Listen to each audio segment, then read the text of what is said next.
Ontario, Canada. A land of endless forests, quiet lakes, and old towns built on the bones of forgotten histories.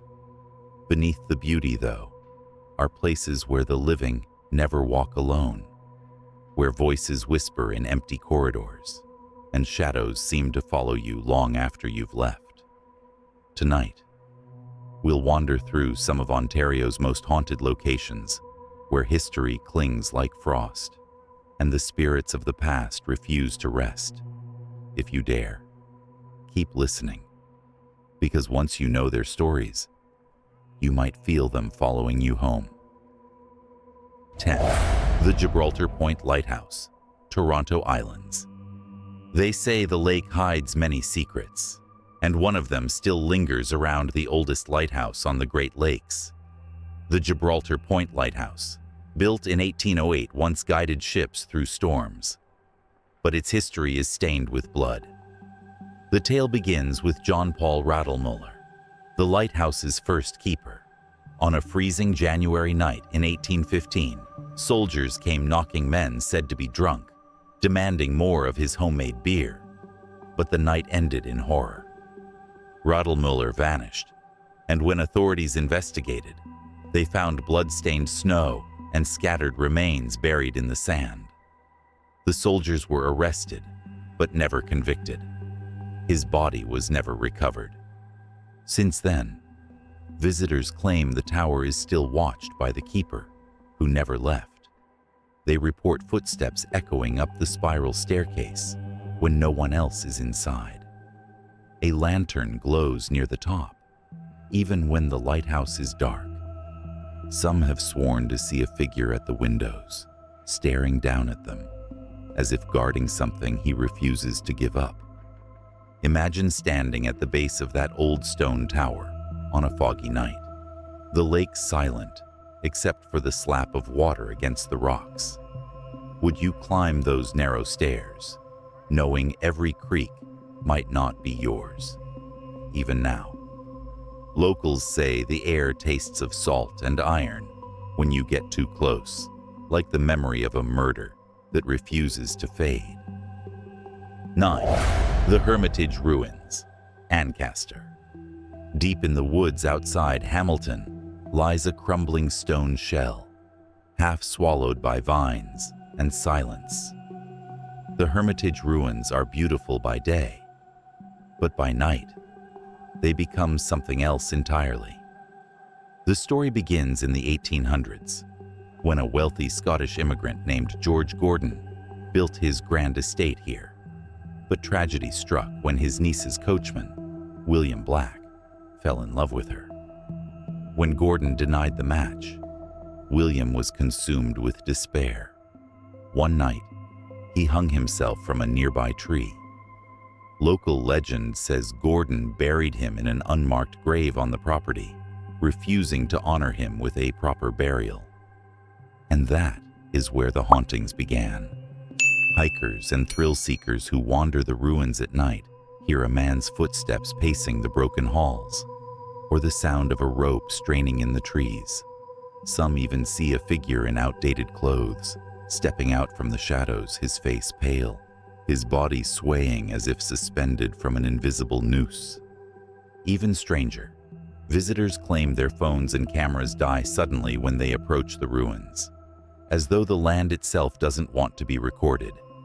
If you linger long enough, the wind carries whispers through the stone arches. Not words, exactly, but grief, endless grief that never let go. Stand inside the ruined doorway after midnight, and you'll feel it, the heaviness pressing in, as though someone else is there with you, watching, waiting, unwilling to be forgotten. 8. Fort George, Niagara-on-the-Lake. Niagara-on-the-Lake is often called Canada's most haunted town, and Fort George is at the heart of it. Built during the War of 1812, it saw battles that left the ground soaked in blood. The fort was destroyed, rebuilt, and now stands as a historical site, but history here refuses to stay silent. Reenactors and tourists alike tell of figures dressed in old military uniforms, patrolling the grounds when no event is scheduled. Cannons fire in the dead of night, though the fort has long been silent. In one of the officers' quarters, people report a sudden smell of pipe tobacco, followed by the sensation of being watched. The most terrifying stories, however, come from the tunnels. The fort's underground passages are narrow, suffocating, and pitch black without lanterns. Guides leading tours have heard children laughing in the dark, only to find no one there. Shadows move along the walls, not following the light but slipping away from it. Some guests emerge pale and shaken, swearing that icy hands brushed against their shoulders in the blackness. Would you walk those tunnels alone, with only the sound of your own breath echoing back at you? Many refuse, even in daylight. The air there feels heavier, as though the fort remembers every scream, every gunshot, every soldier who never went home. 7. The Screaming Tunnel, Niagara Falls. On the outskirts of Niagara Falls, there's a limestone passage buried under the railroad tracks. Known by locals as the Screaming Tunnel, its name alone is enough to keep most people away at night, but those who dare often regret it. The legend tells of a young girl who once lived nearby. One night, her farmhouse caught fire. She fled, her dress in flames, and ran into the tunnel screaming in agony. She collapsed inside, and the flames consumed her. Others say something even darker happened, that she was locked inside by her father or a stranger, her final cries echoing through the stone until the fire silenced her forever. Today, the tunnel still holds her pain. Visitors say if you strike a match inside, the flame will extinguish instantly, as though something unseen snuffs it out. Others hear the sound of a girl screaming in the distance, the pitch so sharp it feels like it cuts through your skin. Some have even seen a shadow darting at the far end, too small to be an adult, too fast to be explained. The tunnel is only 16 feet high, yet when you stand in the center, you feel dwarfed, swallowed by cold walls, dripping with condensation, the air tasting of ash and damp earth. Would you dare whisper her name? Locals warn against it, because sometimes the scream you hear in reply doesn't sound human. 6. Mackenzie House, Toronto. In downtown Toronto stands a narrow brick home that looks ordinary enough, but its history makes it one of the city's most feared landmarks. The Mackenzie House belonged to William Lyon Mackenzie, Toronto's first mayor and leader of the 1837 rebellion. He died here in 1861, and many believe he never left. The house operates today as a museum, but staff and visitors tell of disturbing encounters. Phantom footsteps echo on the wooden floors. A printing press in the basement clatters to life on its own, its heavy machinery groaning in the silence. Shadows slip past doorways, and more than one caretaker has quit after refusing to enter the upstairs bedrooms alone. But the most chilling presence is Mackenzie himself. Witnesses describe a gaunt figure in 19th century clothing, appearing briefly before vanishing into the walls. Others hear him pacing, muttering in a Scottish accent, as though still plotting rebellions no one can hear. Even creepier, people report sudden dizziness in certain rooms, as if the house itself tilts around them. Tour groups have felt icy hands brush against their shoulders, with no one standing behind them. And in the nursery, some claim the rocking chair moves slowly on its own, back and forth, as though cradling an invisible child. Step inside at night, and you'll know instantly you're not welcome. The house feels alive, watching you, waiting for you to leave, or maybe to stay forever. 5. Bytown Museum, Ottawa. Ottawa's Bytown Museum rests beside the Rideau Canal, a picturesque spot by day. But inside, the atmosphere tells a different story. Built in 1827, it's the city's oldest stone building, once housing supplies and workers for the canal's construction. But behind its heavy walls, whispers of tragedy and unrest linger. During the canal's creation, hundreds of Irish laborers died, some from accidents, others from disease, and some, according to rumor, from brutal fights that ended in shallow graves. Many believe their spirits are bound to the site, seeking recognition for lives forgotten. Visitors wandering the museum often feel sudden chills, their breath fogging in the air, even during summer. Staff report hearing the sound of boots stomping up the staircases, accompanied by men's voices speaking in accents that haven't been heard here for 2 centuries. Lights flicker, doors slam, and exhibits are mysteriously rearranged when no one is near. The most unnerving stories center around a figure seen lingering near the second-floor windows, a tall man in a long coat and top hat, watching silently. When approached, he vanishes, leaving only the faint smell of tobacco smoke. Imagine standing there at closing time, the creak of the old building echoing as you lock the doors. Then softly, behind you, a whisper in a language you can't understand. Would you turn around or walk faster, hoping the shadows don't follow you outside? 4. The Don Jail, Toronto. The Don Jail looms like a fortress in Toronto, its heavy stone walls a reminder of a past soaked in misery.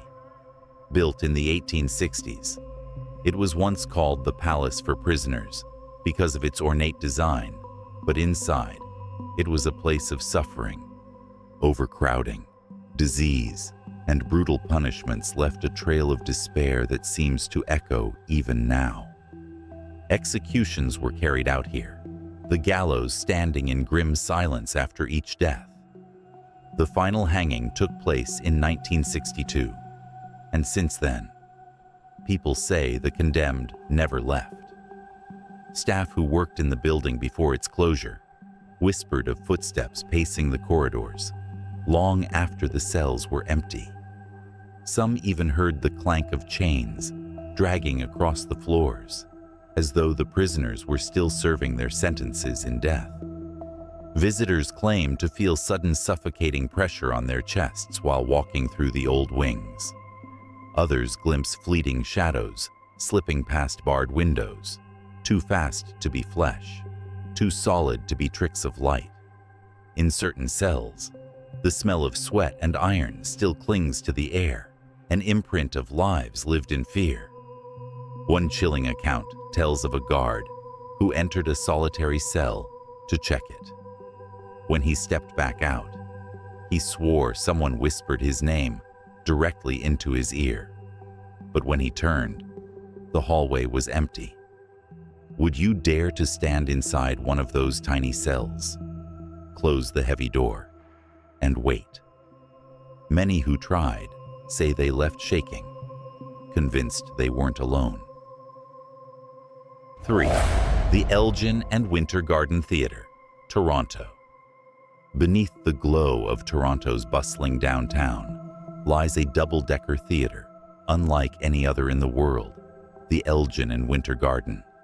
Lavish, ornate, and alive with history, it has dazzled audiences since the early 1900s. But when the lights dim and the crowd is gone, the stage hosts performances that no one can explain. Actors rehearsing late at night often report strange interruptions, props moving on their own, the sound of applause from empty balconies, or a sudden burst of cold air rushing across the stage. Ushers whisper of a figure seen wandering the upper levels, a woman dressed in Edwardian clothing, gliding silently through the aisles before vanishing into thin air. The most unsettling spirit is said to belong to a young girl. She's been spotted in the Winter Garden balcony, sitting quietly as though waiting for a show to begin. Staff who approach her describe the uncanny detail of her face, the way she seems alive until she dissolves into mist right before their eyes. Even stranger, security guards making their rounds hear faint piano music echoing through the halls, though no instrument is left on stage. Some swear they hear laughter, hushed conversations, even the rustle of dresses, as though the theater remembers its grand past and replays it for an audience of ghosts. Stand alone in the spotlight here, and you may feel it, the invisible eyes of a crowd you can't see, waiting for a performance only they can enjoy. 2. The Keg Mansion, Toronto. On Jarvis Street stands a Victorian mansion that now serves as one of Toronto's most famous steakhouses. But long before it was a restaurant, the Keg Mansion was home to the Massey family, one of the city's wealthiest dynasties. And with wealth came tragedy. The most enduring story is that of a maid who, overcome with grief after the death of Lillian Massey in 1915, took her own life. She hanged herself in the grand staircase's foyer, and ever since, diners and staff alike have seen her spirit. Guests eating their meals have looked up to find a shadow swinging gently above them, only to vanish when they blink. Servers climbing the stairs late at night report the same apparition, the figure of a woman suspended from the air, her face pale and lost. Others have heard sobbing coming from the upper rooms, or felt a sudden icy draft sweep through the halls, even in the heat of summer. The mansion itself seems to breathe, its dark wood gleaming like wet skin, its ceilings echoing with phantom footsteps. More than one employee has refused to lock up alone after closing, convinced the house shifts and listens as they move. Would you dare to dine under the same roof, knowing that a tragedy replays itself endlessly above your head? Many say the food is exquisite, but the company you share it with is far older than the restaurant itself. On Fairmont Royal York Hotel, Toronto.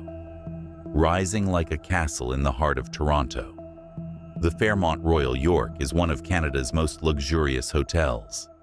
But beneath its glittering chandeliers and polished halls, the building holds secrets that guests never forget.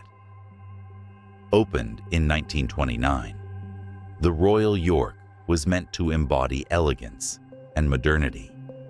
Yet, behind closed doors, echoes of tragedy seep into the walls. Guests have reported flickering lights, televisions turning on by themselves, and phantom knocks at their doors in the middle of the night. Some awaken to find a figure standing at the end of their bed, an older man in a suit, watching silently until he dissolves into the darkness. Housekeepers whisper of entire floors where the air feels heavy, where shadows linger longer than they should, and where their carts roll by themselves down the carpeted halls. The most terrifying encounters come from the 19th floor, a level long rumored to be haunted. Travelers staying there speak of children's laughter echoing through the night, even though no families were checked into the rooms nearby. Others have reported an invisible weight pressing down on them as they try to sleep, as if someone unseen has climbed into bed beside them. And then there is the elevator. On quiet nights, it opens onto empty hallways, called by no one. Guests step inside, only for it to carry them to strange, unrequested floors, doors sliding open to reveal darkness and silence. Some swear they've seen a pale woman wandering the corridor there, her face obscured, her gown trailing across the carpet as if drifting in water. For a hotel so alive with laughter and luxury, its ghosts are just as present, waiting for new guests to join their eternal stay. Ontario is a province of contrasts, glittering cities, serene landscapes, and history woven deep into its soil. But within its borders lie places where the past never sleeps, where sorrow, violence, and unfinished stories cling like a second skin. From ruined mansions, to theaters that never close their curtains, to tunnels that scream into the night, Ontario proves that beauty and terror often walk hand in hand. So the next time you wander its streets or forests, remember this: the shadows don't just follow you home. Sometimes they're already waiting for you there. That's all for today. If you enjoyed this chilling journey, don't forget to like, comment with your favorite haunted location, and subscribe for more weekly videos from the shadows.